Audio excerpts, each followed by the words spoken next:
Buenas noches amigos de Salud Financiera, espero que se encuentren muy pero muy bien. ¿Por qué Costa Rica es un país tan caro? Hoy se lo voy a decir junto a Eli Feinsack.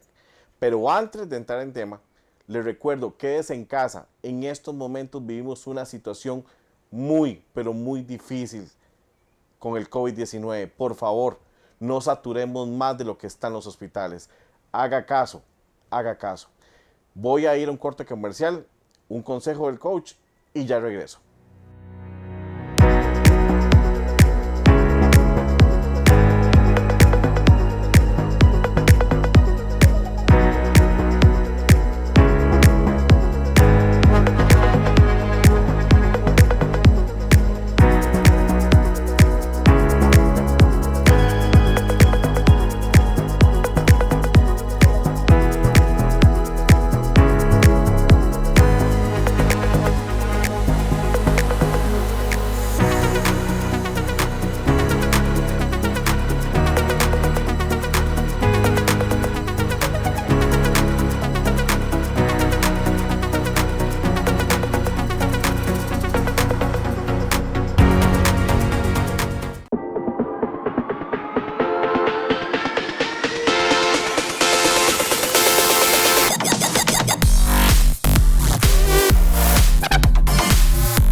Reconocer que hemos fallado no es fácil.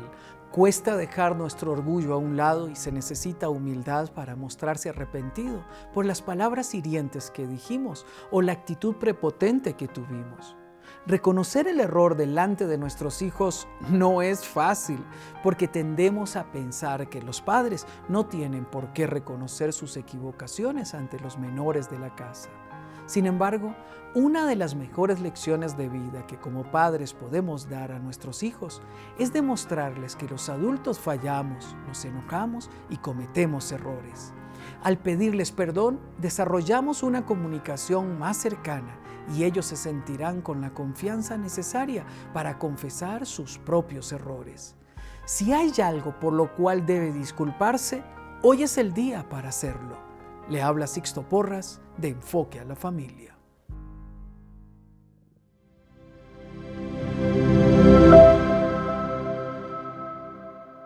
Y volvemos a Salud Financiera. En días pasados se aprobó y se puso en marcha un nuevo aumento en la gasolina. Hoy estamos esperando un segundo aumento en medio de una pandemia. Un exministro de Hacienda publicó en sus redes sociales una verdad que es la que realmente afrontamos en este país y que voy a leer a continuación. Dice, tenemos la gasolina más cara de Centroamérica, al igual que la electricidad, los lácteos, el arroz y las medicinas, por la ineficiencia de recope e impuestos que golpean a las familias y a la producción. Esto es una verdad que nos agobia todos los días.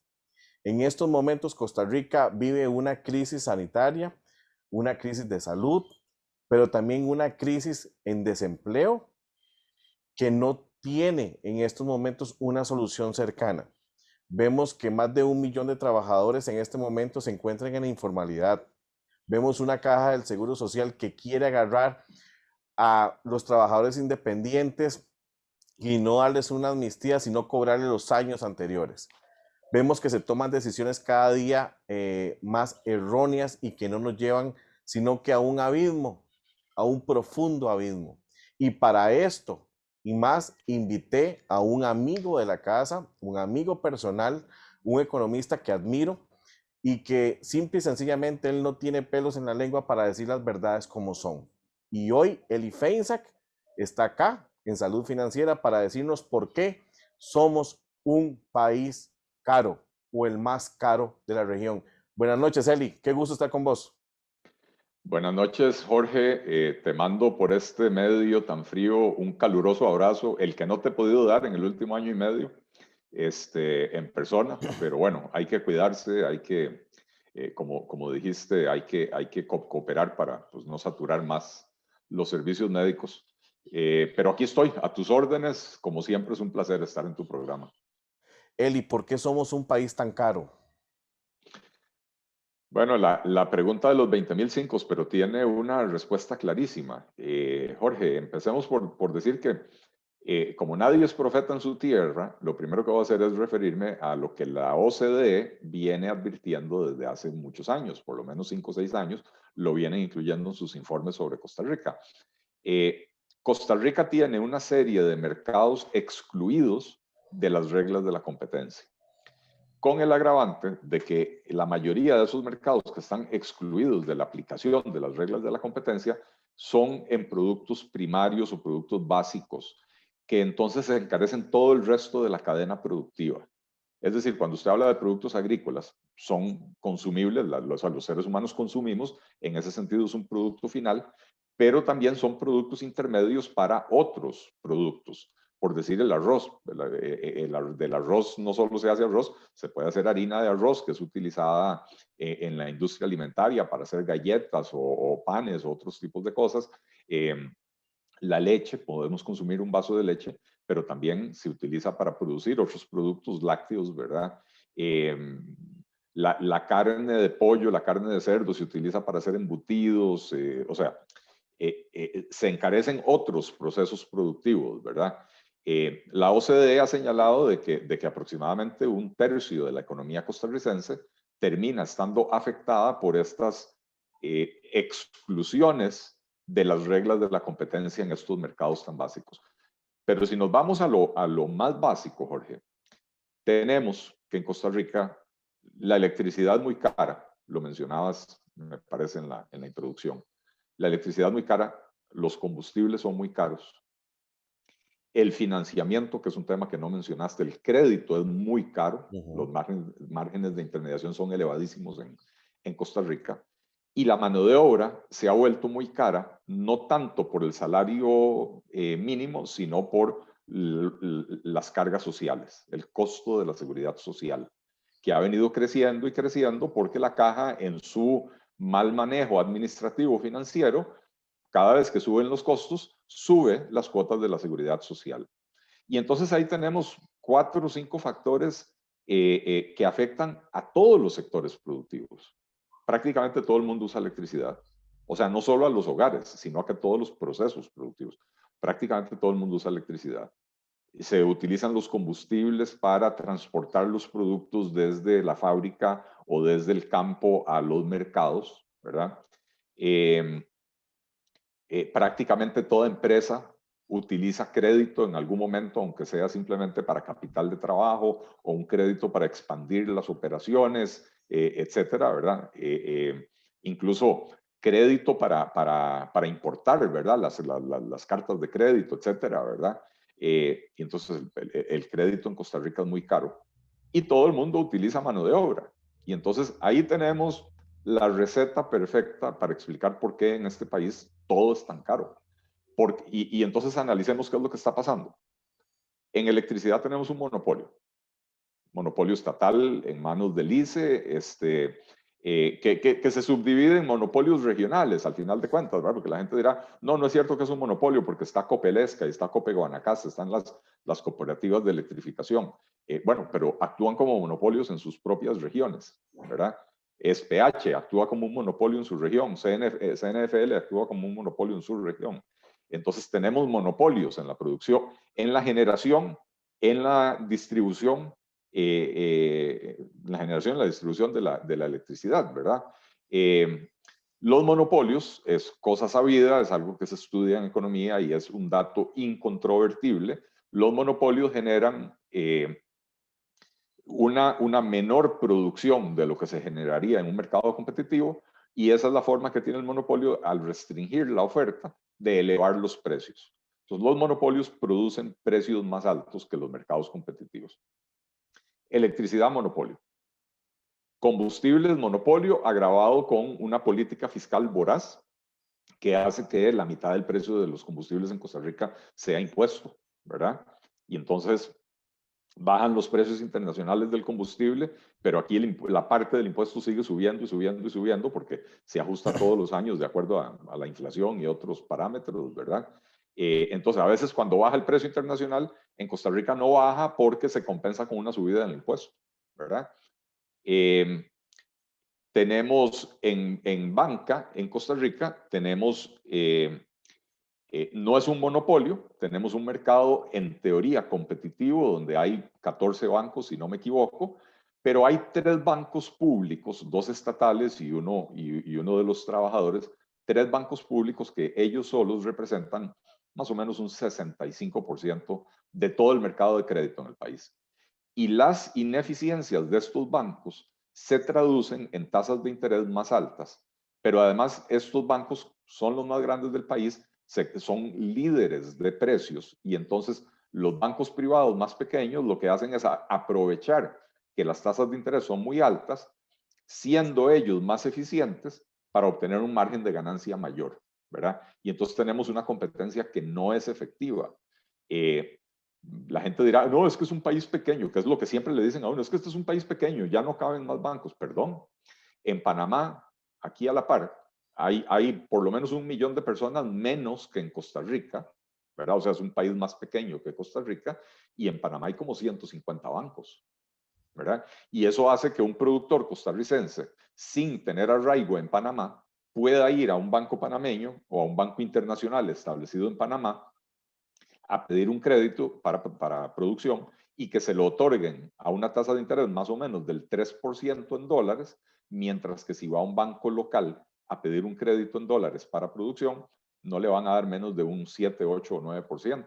Y si lo piden colones, no le van a dar menos de un 11, 12%, ¿verdad? Entonces, ahí tenemos un caldo de cultivo para explicar por qué todo es tan caro, ¿verdad? Si a eso le agregamos que además tenemos políticas proteccionistas, como por ejemplo los aranceles para la importación de diferentes, en general de productos agrícolas, ¿verdad? Que entonces hacen que esos productos agrícolas sean todavía más caros de lo que ya de por sí van a ser caros, porque al final de cuentas, producir arroz en Costa Rica es un acto de heroísmo. Con los costos de los combustibles, con los costos de la electricidad, con los costos de la mano de obra, con los costos del crédito. Producir arroz, producir azúcar en Costa Rica es un acto de heroísmo. Ya es muy caro de por sí. Y en vez de resolver los problemas de competitividad de los agricultores, lo que se hace es crear un arancel que sube el precio del producto importado para permitirles a ellos competir en el mercado local, pero insisto, sin resolver los problemas de fondo. ¿Cuáles son los problemas de fondo, Jorge? La electricidad cara, los combustibles caros, el financiamiento caro, la mano de obra cara, ¿verdad? Que encarecen todos los procesos productivos. Eli, la primera pregunta que tengo para vos. ¿Recope debe desaparecer?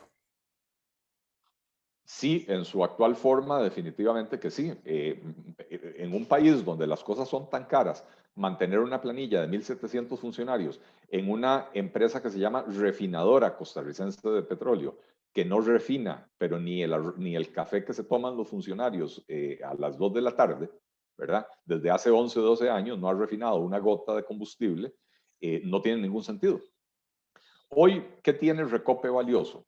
Tiene la infraestructura de almacenamiento y transporte de los combustibles. Es decir, el puerto que tienen allá en la costa atlántica, ¿verdad? Un puerto petrolero.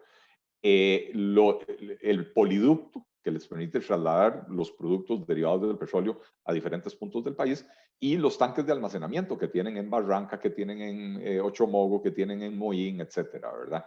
Entonces, esa infraestructura hay que conservarla. Y lo que yo propongo es que se abra a la competencia la importación de los combustibles y que los que quieran utilizar esa infraestructura de Recope le paguen a Recope un peaje por pasar por el poliducto o un alquiler por utilizar los tanques de almacenamiento, ¿verdad? Entonces, eso no necesita una planilla de 1.700 personas. Probablemente con una oficina administrativa de 25 o 30 personas se puede manejar, más una cuadrilla que no sé de qué tamaño será, 100, 200 personas, para darle mantenimiento permanente al poliducto, a los tanques de almacenamiento, etcétera. Y con eso reducimos lo que hoy es Recope a su mínima expresión y le quitamos un costo adicional que se le carga al combustible, ¿verdad? Que no es la parte mayoritaria, Jorge, y tenemos que tenerlo claro. La parte grosera del precio de los combustibles es el impuesto. ¿Ese impuesto tiene destino específico? Tiene varios destinos específicos, en teoría se tiene que utilizar para mejorar la red vial nacional y algunas otras cosas. Ahora no preciso todos los destinos específicos que tiene, pero lo cierto es que ¿cuántos años tiene ese impuesto de estar vigente? Desde mediados de los años 90, y acaso hemos visto la gran mejoría en la red vial nacional, ¿verdad? O sea, al final de cuentas es plata que le entra al Estado, y de hecho es uno de los 4 o 5 principales impuestos que le generan más ingresos al gobierno. Es la caja chica. Es parte de la caja chica del gobierno. Exacto. Ahora, entonces, Recope, la solución sería que Recope ya no venda combustible, sino que ellos reducir la planilla, que ellos alquilen la infraestructura y que vengan empresas, ahora sí, en una libre competencia, en una sana competencia, perdón, y esto sí se vería reflejado en el precio del combustible. Sí. Yo había escrito un artículo hace, no sé, unos 3, 4 años, tal vez menos, incluso, donde hacía un análisis de la estructura de costos de los combustibles y lo que se podría lograr. Y al final de cuentas, yo llegaba a la conclusión de que en aquel momento tal vez se podía lograr una disminución de 5 colones en el precio de los combustibles. No es una cuestión significativa. Pero cuando usted multiplica 5 colones por litro por toda la cantidad de litros que se consumen al año en el país, ya estamos hablando de 15.000, 20.000, 25.000 millones de colones que quedan en el bolsillo de los consumidores en vez de pasárselo a Recope, ¿verdad? Entonces, aún siendo la disminución del precio pequeña, tiene un impacto, digamos, macro importante, ¿verdad? 25.000 millones de colones en el bolsillo de los consumidores, que le permite al consumidor decir, bueno, voy a gastar esto en otra cosa, ¿verdad? En vez de que me obliguen a gastarlo en gasolina innecesariamente cara, lo voy a gastar en alimentación, lo voy a gastar en cualquier otra cosa, porque las personas son libres de decidir para qué usan su plata, ¿verdad? Eso con respecto a Recope y con respecto a lo que hablábamos al principio, de lo que es la luz, la corriente eléctrica en Costa Rica, la electricidad.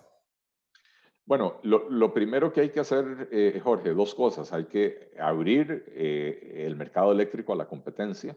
Y segundo, hay que quitarle al ICE el papel de, digamos, administrador del mercado. Hoy el ICE es juez y parte, porque el ICE produce la energía, pero además decide a quién le compra en el sistema eléctrico, a quién le compra y a quién no le compra. Y entonces vemos lo que ha estado pasando en los últimos tiempos. Plantas privadas de generación eléctrica que están básicamente completamente depreciadas, que podrían vender a precios muy bajos, porque ya no tienen que meter la depreciación en el costo de la electricidad, y el ICE les está diciendo, no les vuelvo a comprar electricidad. Y en cambio meten plantas como las eólicas de Santana o Balsa Inferior. Balsa Inferior tenía un costo estimado de 75 millones de dólares, terminó costando 361 millones de dólares. Entonces, plantas como esas, en las eólicas de Santana sucedió algo similar. No recuerdo los números, pero el costo de lo proyectado al costo real hubo una duplicación o triplicación. Y eso se traduce en que la electricidad es mucho más cara, ¿verdad? Incluso el ICE está sacando de operación plantas propias que tienen Tilarán, por ejemplo, que es la mejor zona de producción eólica, ¿verdad? Y una de las mejores del mundo, está sacando de operación plantas propias que también ya están completamente depreciadas, porque tenerlas en operación le baja la tarifa, le baja el promedio del costo. Si la Ujú. saca de operación, quedan las plantas con costo mayor y entonces eleva el costo promedio y entonces eso les permite solicitar un aumento en las tarifas. Es una política absolutamente perversa la que está siguiendo el ICE y se está paseando en todo el sector productivo nacional. Y esto no es nuevo, esto se viene hablando desde hace varios años ya, ¿verdad? Jorge, yo fui promotor de inversión extranjera en Nueva York hacia Costa Rica durante 2 años, en los años 2002 a 2004. Estuve en la oficina de CINDE allá en Nueva York. Y uno de los puntos, no el único ni el más importante tal vez, pero uno de los puntos de venta definitivamente era el costo de la electricidad. En aquel momento el costo de la electricidad en Costa Rica promedio era un poco menos de la mitad, casi acercándose a un tercio del valor promedio de la energía en Estados Unidos. Y entonces para la empresa gringa ese era un punto atractivo, ¿verdad? Además de que una matriz energética limpia, además de que un sistema eléctrico relativamente desarrollado, bastante confiable, a diferencia de otros países con los que competimos, donde constantemente hay cortes de electricidad, donde la energía no alcanza para las 24 horas del día, etcétera, ¿verdad? Entonces, hace, ¿qué dije? 2004, hace 17 años, era un punto de venta para Costa Rica, es decir, tenemos electricidad muy accesible y hoy es más bien uno de los principales, se me fue la palabra, ¿cuál es el antónimo de atractivo? Es uno de los principales aspectos que hacen que empresas extranjeras decidan no venir a Costa Rica. Aspecto negativo. Un aspecto negativo. Ahora, si abrimos el mercado, ¿dónde quedaría el ICE? Como productor, como generador, el ICE tiene la infraestructura, perdón, la infraestructura que tiene el ICE es valiosísima, ¿verdad? Lo que pasa es que lo que hay que hacer es generar un mercado eléctrico. eh, eh, el, ¿Cómo se llama? Tiene un nombre que es una oficina que el ICE maneja, que es como un centro de control, que es el que decide a quién le compra, ¿verdad? El ICE puede decidir a ciertas horas, voy a comprarle electricidad a Fuerza de Luz, voy a comprarle electricidad a SPH, voy a comprarle para inyectar en el sistema electricidad a Copelesca, ¿verdad? O a una lista de generadores privados. Esa función hay que quitársela al ICE. Y entonces se genera un mercado con una administración independiente con la obligación de comprar electricidad al mejor postor. Y entonces usted pone y dice, ok, para hoy en la tarde necesito tantos kilowatts, megawatts o la medida que sea, ¿quién oferta? Y ahí empiezan a aparecer los generadores a decir, ok, yo tengo tantos a tal precio. Y se le va comprando al mejor postor, al que vende más barato, a ese es al que se le compra de primero, al que vende más caro es al que se le compra de último. Al final de cuentas, el ICE, aunque tiene una estructura de costos alta, sigue siendo el principal generador eléctrico del país y siempre va a haber que comprarle. Pero esto los va a obligar a tener que meter su estructura de costos en cintura. Ok. Ya hablamos de Recope, hablamos del ICE. Hay un problema muy grande que se ha surgido en este último año con el tema del arroz. Pero con el tema del arroz sale el proteccionalismo que hay para ciertos sectores por medio de los aranceles, que a criterio de muchos es un problema que ya debería estarse erradicando en Costa Rica. ¿Qué pensás vos de eso? Eh, el problema de ese proteccionismo es la imposición de aranceles de importación, es decir, impuestos al producto importado, ¿verdad? El problema de eso es que le genera al productor una falsa sensación de competitividad, porque al no entrar producto extranjero o entrar pagando un impuesto muy elevado, entonces el productor costarricense puede competir y tener un producto competitivo en el mercado, ¿verdad? Este, el, el, el asunto es que eso no resuelve los problemas de fondo que mencionaba al puro principio, ¿verdad? ¿Cuáles son esos problemas de fondo? Los de los elevados costos de la electricidad, de los combustibles, de la mano de obra, del financiamiento, es decir, lo que te eleva los costos de producción. Entonces, los productores costarricenses siguen produciendo sin que se les resuelva ese problema de fondo. Pero el arancel tiene otra desventaja y es que encarece el producto para el consumidor. Y cuando uno se pone a analizar que productos de la canasta básica, como el arroz, el azúcar, la leche, etcétera, que tienen aranceles altos, representan una mayor proporción del consumo o del gasto en consumo de esos artículos de las clases menos pudientes del país que de las clases más pudientes. Es decir, puede ser que vos comas la misma cantidad de arroz que una persona pobre, pero comparativamente con tu nivel de ingreso, para vos eso representa un porcentaje muy pequeño y para la persona pobre representa un porcentaje muy elevado. Y entonces cuando el precio del arroz es artificialmente, o del azúcar o de la leche o de cualquiera de estos bienes, cuando es artificialmente alto por culpa de los aranceles, el que paga los platos rotos es el consumidor más pobre. Y esto nos amarra el problema del costo de la vida con el problema de la pobreza. Una de las principales razones por las cuales Costa Rica, a pesar de tener 23 instituciones en el sector social del gobierno, administrando más de 40 programas antipobreza, y no logra reducir la pobreza, es precisamente porque a los consumidores más pobres de este país se les golpea con precios innecesariamente altos en la canasta básica. Entonces, los aranceles hay que erradicarlos, pero eso ya está en vías de lograrse. Jorge, en el TLC con Estados Unidos se incluyeron plazos de desgravación y con la excepción de algunos productos, creo que la leche está exceptuada, qué sé yo, pero para la mayoría de los productos de aquí a 5 años, 5 o 6 años, el arancel ya va a ser cero, ¿verdad? Y a mí lo que me preocupa es que no ha hecho nada el país en los 12 o 13 años desde que entró en vigencia el TLC, el país no ha hecho absolutamente nada para mejorar la competitividad de esos productores. Nosotros no queremos perder la producción nacional. No queremos que nos quedemos sin productores de arroz, no queremos quedarnos sin productores de azúcar, de carne, de pollo, de leche, etcétera, de cerdo. ¿No? Queremos tener un sector productivo competitivo, vibrante, pero para ello tenemos que resolver los problemas de fondo, es decir, tenemos que resolver los problemas del el costo de la electricidad, el costo de los combustibles, el costo del financiamiento, el costo de la mano de obra, y también tenemos que resolver el problema que eso lo tocará mi colega Jorge Cornig en otro programa, porque lo conoce bastante mejor, pero el problema del elevado costo de los servicios profesionales en este país, ¿verdad?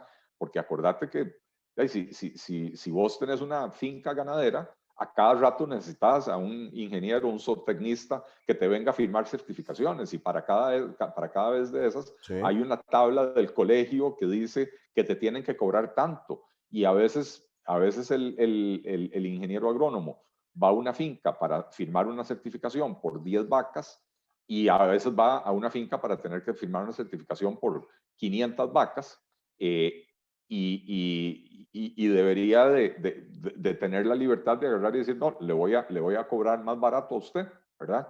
Pero la tabla no lo pide, la tabla no lo permite, ¿verdad? Entonces, por todas partes estamos elevando artificialmente los costos de producción.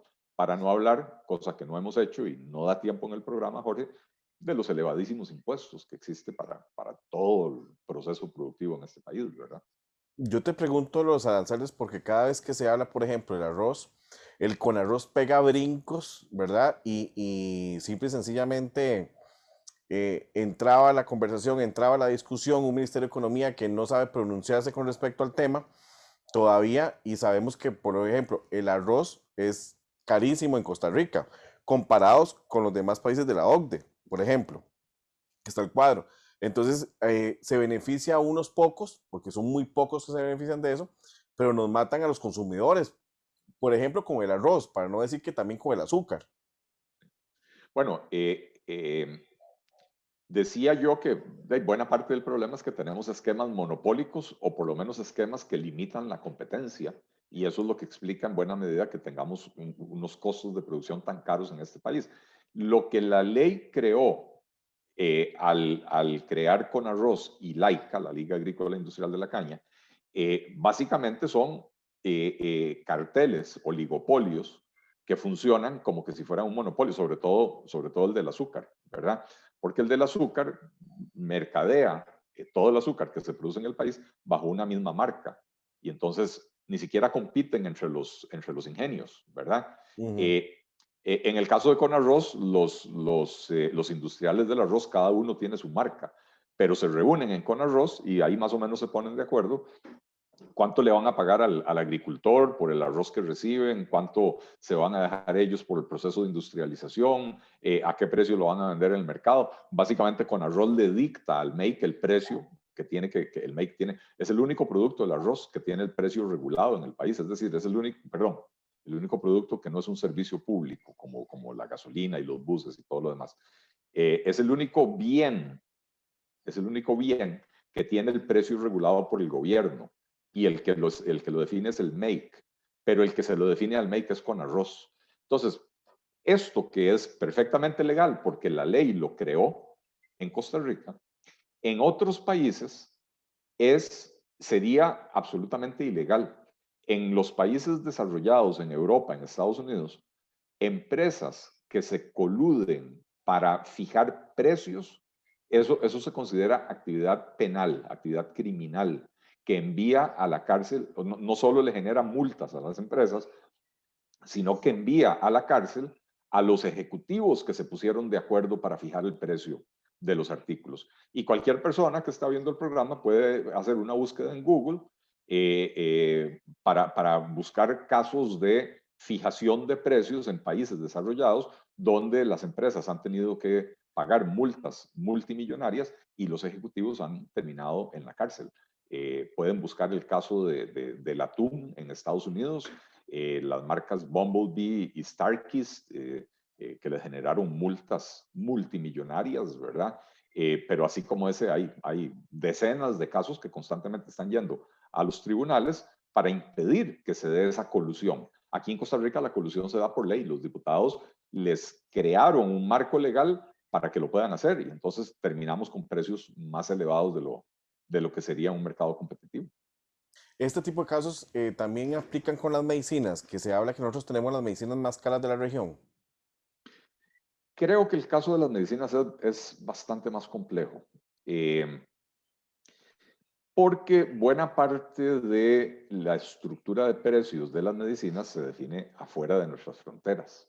Ujú. Y los laboratorios tienen políticas de precios que yo me atrevo a llamarlas depredatorias, en el sentido de que cuando ellos ven que un país tiene poco poder adquisitivo, les venden las medicinas a un precio bajo. Cuando ven que un país tiene poder adquisitivo más elevado, le venden las medicinas a un precio más elevado. Pero cuando ellos ven que un país es pendejo y se deja, a ese es al que le meten los precios más altos. Y en Costa Rica tenemos esa situación. Ok. Porque España es un país que tiene un nivel de ingreso promedio mucho más alto que el de Costa Rica y las medicinas en España son muchísimo más baratas, ¿verdad? Entonces hay un tema regulatorio a lo interno aquí del país, ¿verdad? Donde no se están aplicando efectivamente las reglas antimonopolio, más bien las reglas pro competencia en la importación, la distribución al por mayor y la venta al detalle. Hay problemas, digamos, de falta de competitividad en esos segmentos, pero también hay problemas en cuanto a las reglas para la importación de los productos. Una solución que se propuso hace 20 y resto de años y todavía no se ha logrado es permitir la importación paralela. ¿Qué quiere decir eso? Que si el laboratorio dueño de la marca decide que a su distribuidor costarricense se la va a vender a $20 y uno puede ir a comprarla en Nicaragua a $10, permitirle a una empresa nacional ir a comprarlo en Nicaragua a $10 para poder venderlo en Costa Rica a 12, ¿verdad? O a 14. La importación paralela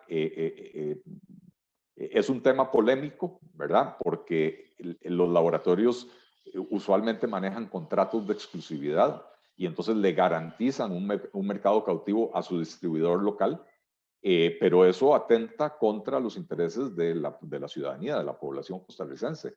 Deberíamos de permitir la importación paralela. Los mismos laboratorios producen en diferentes partes del mundo. Un laboratorio como Pfizer tiene enormes plantas de producción en la India y el producto de la India, que se supone lleva la marca Pfizer, se supone que reúne los mismos estándares de calidad que el producto de Pfizer hecho en República Dominicana o en Alemania, es más barato, ¿verdad? Entonces, ¿por qué no permitir la importación paralela, ir a traer el producto Pfizer de la India, ¿verdad? Empezar a romper ese poder que tienen los laboratorios que están estrangulando a Costa Rica. Que está en nosotros tomar la decisión de hacerlo. Así es. Eli, para terminar el programa, porque se me hizo demasiado corto, como siempre, cuando estoy con vos. Y es un tema que quiero que lo toquemos, pero que lo dejemos también para la segunda parte, que de una vez de antemano te estoy invitando para el mes de junio. Se justifica en Costa Rica, para la cantidad de habitantes que somos, tener 3 bancos, 2 estatales y 1 de los trabajadores.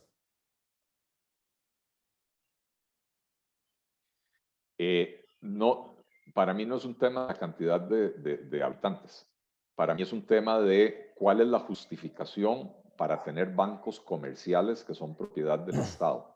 Cuando se creó la banca estatal, y ojo, uno puede estar de acuerdo o en desacuerdo con esta política, pero cuando se creó la banca estatal, el objetivo era tener una banca con fines sociales, una banca que le prestara dinero tal vez a sectores o a proyectos que no eran comercialmente financiables. Por ejemplo, para desarrollar un sector agrícola, es muy difícil que un banco comercial tradicional le preste plata a un pequeño agricultor que tal vez no tiene conocimientos de administración, no tiene una estructura contable clara, etcétera. Entonces la banca estatal venía a cumplir esa función de lo que hoy se llama banca para el desarrollo. Lo que pasa es que la banca para el desarrollo en Costa Rica se convirtió en un chiste. Yo creo que ya hemos pasado por 3 o 4 reformas a la ley y sigue sin funcionar, ¿verdad? Sigue sin funcionar, ¿por qué? Porque la banca para el desarrollo sigue estando administrada por la banca comercial y sigue aplicando criterios de banca comercial. Y entonces, si vos sos un pequeño agricultor que llega a pedir un crédito al Banco Nacional, lo primero que le van a decir es qué propiedades tiene para hipotecar. Y si no tenés propiedades para hipotecar, ya no sos sujeto de crédito. Y entonces se acabó el fin social del asunto. Entonces, ¿por qué un Estado tiene que estar en un negocio que es comercial? Si es comercial, lo desarrolla mucho mejor el sector privado. Si queremos tener una banca con criterio, entonces desarrollamos la banca para el desarrollo, pero con criterio social. Y en esto hay muchas experiencias a nivel mundial. De hecho, hay un premio Nobel en economía que se ganó su premio Nobel, Mohamed Yunus se llama, que se ganó el premio Nobel de desarrollar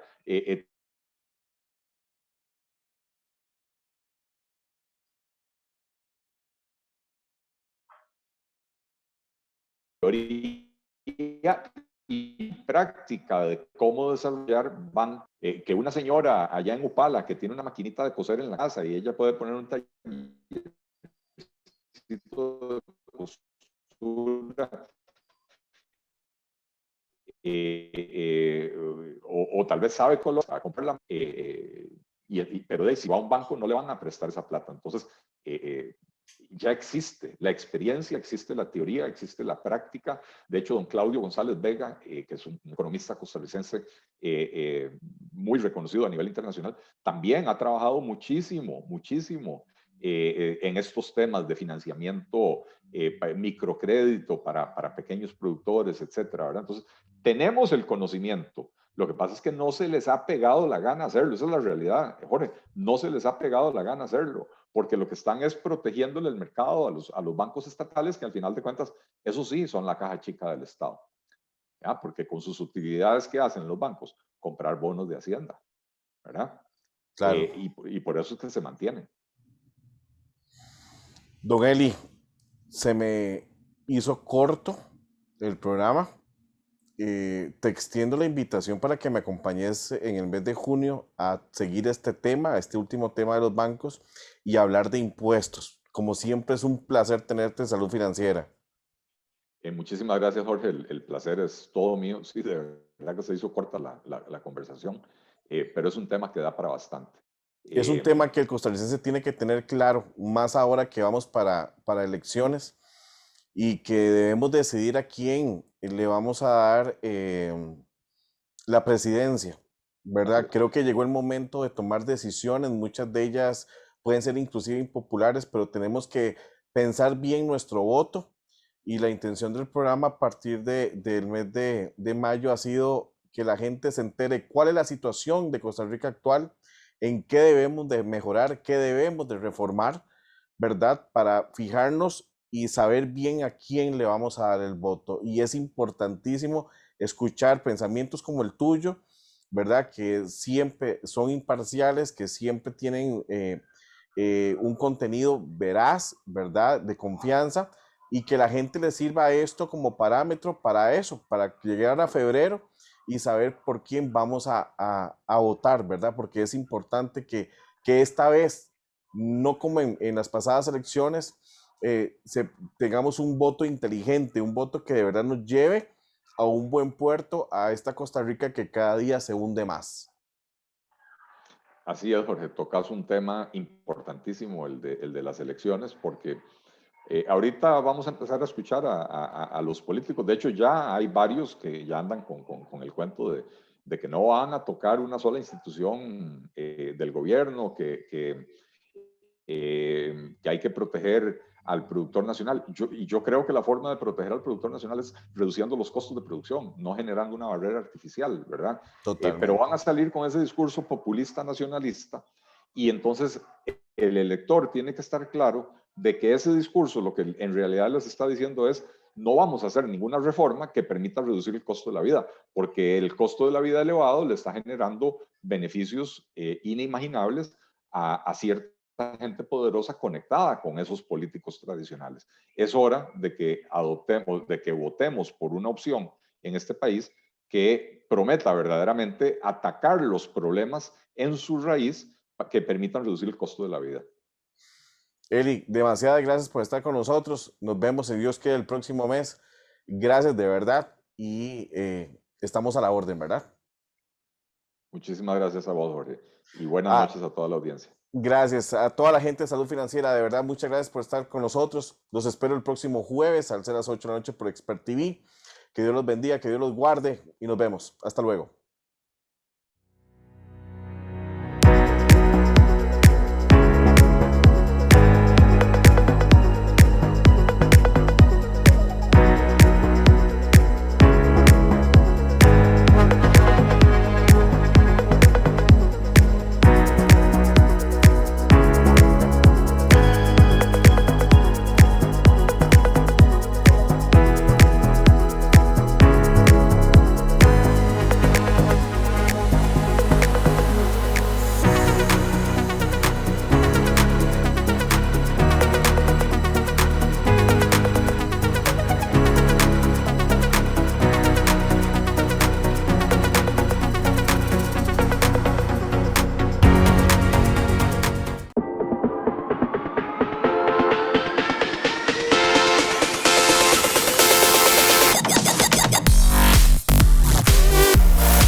Chao.